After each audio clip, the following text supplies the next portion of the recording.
तो नेहा सीढ़ियों के ऊपर घूम रही थी। अरे, इतनी रात को ये नेहा सीढ़ियों के ऊपर क्यों घूम रही है? पता नहीं ये लड़की जब से घर में आई है कैसी अजीब अजीब हरकतें करती है। पूनम ने नेहा को आवाज नहीं लगाई। उसे लगा इतनी रात को वो उसे आवाज लगाएगी तो घर के बाकी लोग भी जाग जाएंगे, इसलिए वो नेहा को बुलाने के लिए सीढ़ियों से ऊपर की तरफ गई। और उसे देखकर नेहा पहली सीढ़ी पर बैठ गई। पूनम सीढ़ी पर खड़ी थी। उसने नेहा की तरफ देखा। तुम्हारी तबीयत तो ठीक है ना नेहा? तुम इतनी रात को इस तरह सीढ़ी पर क्यों बैठी हुई हो?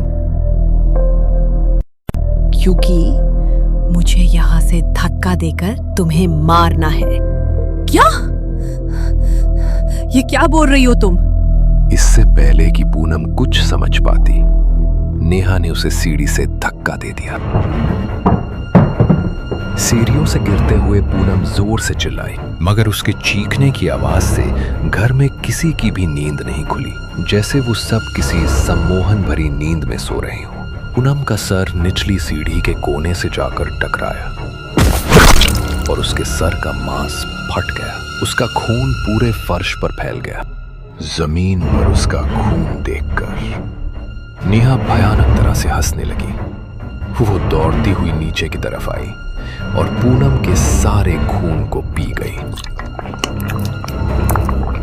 अगली सुबह जब घर में सब उठे और नाश्ते के लिए गए तो सीढ़ियों के पास पूनम गिरी हुई थी।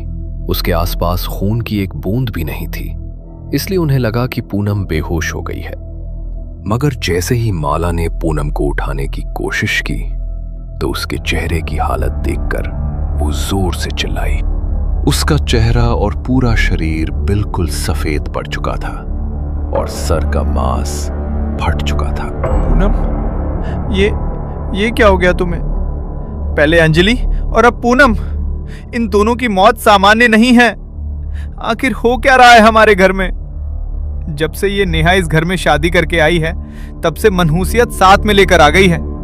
मैं तो कहता हूं इसे ही घर से बाहर निकाल दो, वरना ये हम सबको खा जाएगी। ये क्या बोल रहे हो भैया आप? मैं आपकी हालत समझ सकता हूँ, लेकिन इसमें मेरी नेहा की क्या गलती है? उस बेचारी पर किस बुनियाद पर इल्जाम लगा रहे हो आप? मेरी नेहा इंसान है, कोई हैवान नहीं। नेहा सबके सामने आंसू बहाने लगी। पूनम का अंतिम संस्कार किया गया। विवेक को तो नेहा पर कोई शक नहीं था, मगर उसकी मां को अब वो खटकने लगी थी। अगली अमावस भी आने वाली थी। तभी उससे कुछ दिन पहले माला नेहा के कमरे के बाहर से गुजर रही थी। नेहा आईने के सामने बैठकर अपने बाल संवार रही थी। उसके कमरे का दरवाजा हल्का खुला हुआ था। तभी माला की नजर अंदर आईने पर पड़ी और आईने के अंदर उसने जो चेहरा देखा उसे देखकर उसके रोंगटे खड़े हो गए। आईने के भीतर एक बहुत ही भयानक चेहरा था, जिसका मांस बिल्कुल फटा हुआ था और चेहरे पर अनगिनत कीड़े रेंग रहे थे। अपनी आंखों के सामने ये नजारा देखकर माला का डर के मारे बुरा हाल हो गया, मगर उसने बिना कुछ कहे वहां से चले जाना ही ठीक समझा। उसने विवेक को भी ये बात समझाने की कोशिश की, मगर वो इस बात पर यकीन करने को तैयार ही नहीं था। बस करो माँ, सब लोग क्यों मेरी नेहा के पीछे पड़ गए हैं? वो कोई चुड़ैल नहीं है। अगर आज के बाद मेरी नेहा के बारे में किसी ने कुछ भी कहा तो मैं उसे यहाँ से लेके चला जाऊंगा। अपनी नेहा के बारे में अब मैं कुछ नहीं सुनूंगा।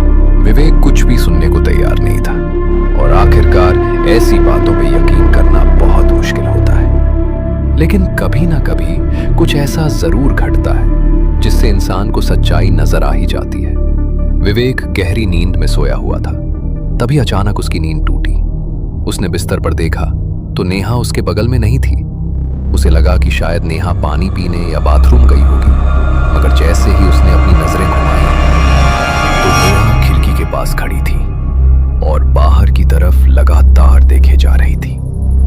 चांद की हल्की रोशनी अंदर कमरे में पड़ रही थी, जिस वजह से विवेक का ध्यान नेहा के हाथों की तरफ गया, जो किसी इंसान जैसे नहीं बल्कि किसी चुड़ैल के जैसे लग रहे थे। भयानक गंदे हाथ और लंबे नाखून।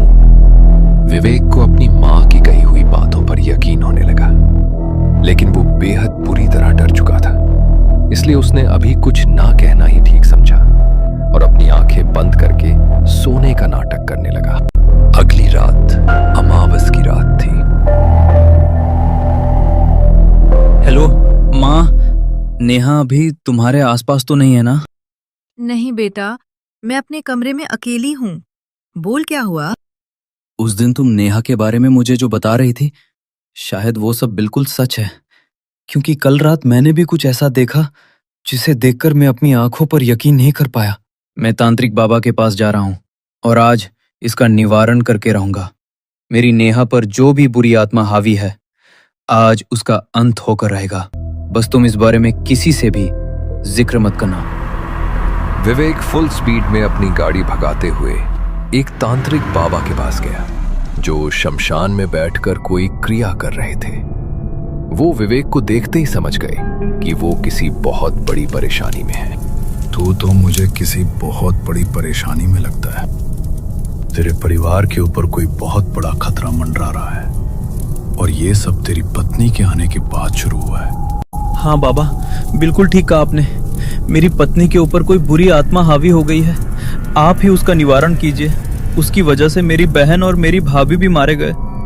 मैं अब अपने परिवार के बाकी सदस्यों पर कोई खतरा नहीं आने देना चाहता। आप आज मेरे घर चलिए और नष्ट कर दीजिए उस बुरी आत्मा को। रुको, पहले मुझे ध्यान में जाकर उस दुष्ट आत्मा के बारे में पता लगाना होगा। उसके बिना मैं उसका निवारण नहीं कर पाऊंगा। तांत्रिक बाबा ने अपनी आंखें बंद की और ध्यान करके नेहा के साथ जुड़ी आत्मा के बारे में जानने की कोशिश करने लगे। मगर उनके चेहरे के भाव अचानक से बदल गए और उन्होंने घबराते हुए अपनी आंखें खोल दी। अनर्थ, घोर अनर्थ हो गया, क्योंकि जिसे तुम अपनी पत्नी समझ रहे हो वो तुम्हारी पत्नी है ही नहीं। क्या? ये आप क्या बोल रहे हैं? भला ऐसा कैसे हो सकता है? अगर वो मेरी पत्नी नहीं है तो फिर वो कौन है? और मेरी नेहा कहाँ है? तुम्हारी पत्नी को तो उसने उस रात ही मार दिया था जिस रात तुम्हारी शादी हुई थी। वो चेटकिन है, चेटकिन। वो तुम्हारी पत्नी का रूप लेकर तुम्हारे घर में रह रही है। वो लोगों को मार कर अपनी उम्र बढ़ाती है। देखो, मैं तुम्हारी मदद तो करना चाहता हूँ, लेकिन आज एक दुष्ट आत्मा की क्रिया करने में मेरी सारी शक्ति लग चुकी है और आज रात अमावस की रात है। आज की रात ऐसी शक्तियां अपने चरम पर होती हैं, इसलिए मैं उसका सामना नहीं कर पाऊंगा। मैं कल सुबह तुम्हारे घर आता हूं। तुम अपना पता मेरे पास छोड़ जाना। जब विवेक को ये पता चला कि नेहा तो शादी वाली रात ही गुजर चुकी है, तो ये बात जानकर वो फूट फूट कर रोने लगा। तांत्रिक बाबा ने उसे समझाया। विवेक नेहा को तो खो चुका था, लेकिन अपने परिवार के बाकी सदस्यों को बचाने के लिए उसने अपना पता लिखकर तांत्रिक बाबा को दे दिया। उसे लगा कि अगले दिन सब ठीक हो जाएगा। वो घर पहुंचा तो उसने देखा कि नेहा कमरे में नहीं है, मगर उसकी माँ खिड़की की तरफ चेहरा किए हुए जमीन पर बैठी हुई है। माँ, नेहा कहाँ पर है? और तुम इस तरह खिड़की की तरफ चेहरा करके क्यों बैठी हो? तुम ठीक तो हो ना माँ? माँ! विवेक आगे बढ़ा और उसने अपनी माँ के कंधे पर हाथ रखा। अचानक से उसकी माँ पीछे की तरफ मुड़ी तो उसके चेहरे के फटे हुए मांस पर जिंदा कीड़े रेंग रहे थे। ये देखकर विवेक जोर से चिल्लाया और वहां से भागने लगा। तभी उसकी माँ के रूप में बैठी चेटकिन ने उसके पैर को पकड़ लिया और विवेक मुंह के बल जमीन पर गिर पड़ा। उसने पूरी तरह से विवेक के शरीर के मांस को फाड़ डाला